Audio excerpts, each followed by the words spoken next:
Capítulo 6.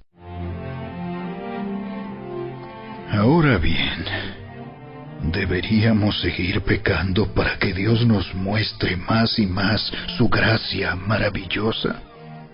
Por supuesto que no. Nosotros hemos muerto al pecado. Entonces, ¿cómo es posible que sigamos viviendo en pecado?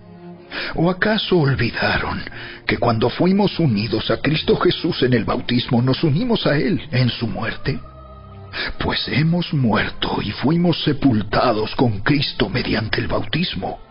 Y tal como Cristo fue levantado de los muertos por el poder glorioso del Padre, ahora nosotros también podemos vivir una vida nueva. Dado que fuimos unidos a Él en su muerte, también seremos resucitados como Él.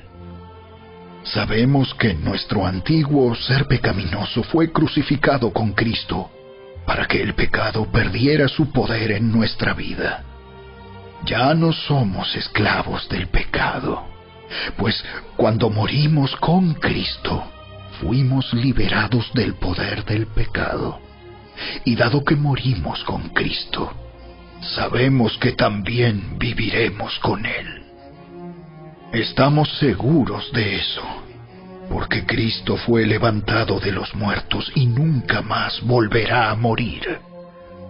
La muerte ya no tiene ningún poder sobre Él. Cuando Él murió, murió una sola vez, a fin de quebrar el poder del pecado. Pero ahora que Él vive para la gloria de Dios.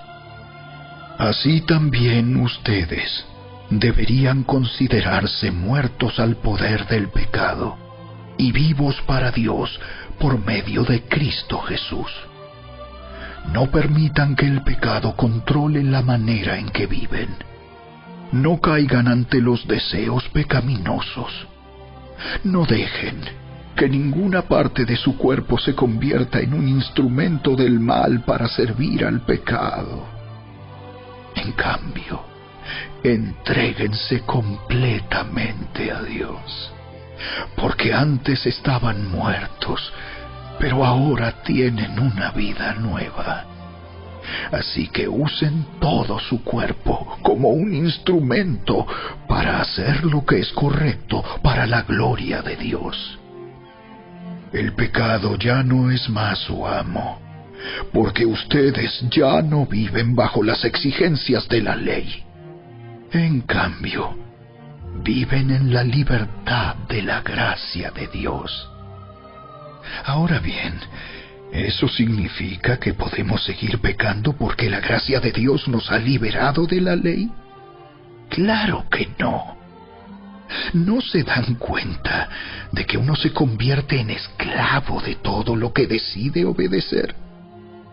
Uno puede ser esclavo del pecado, lo cual lleva a la muerte, o puede decidir obedecer a Dios, lo cual lleva a una vida recta. Antes ustedes eran esclavos del pecado, pero gracias a Dios, ahora obedecen de todo corazón la enseñanza que les hemos dado. Ahora son libres de la esclavitud del pecado y se han hecho esclavos de la vida recta. Uso la ilustración de la esclavitud para ayudarlos a entender todo esto, porque la naturaleza humana de ustedes es débil.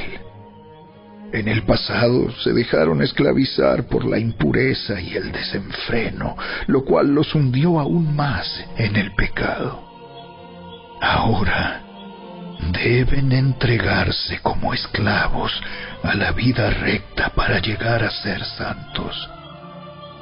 Cuando eran esclavos del pecado, estaban libres de la obligación de hacer lo correcto. ¿Y cuál fue la consecuencia?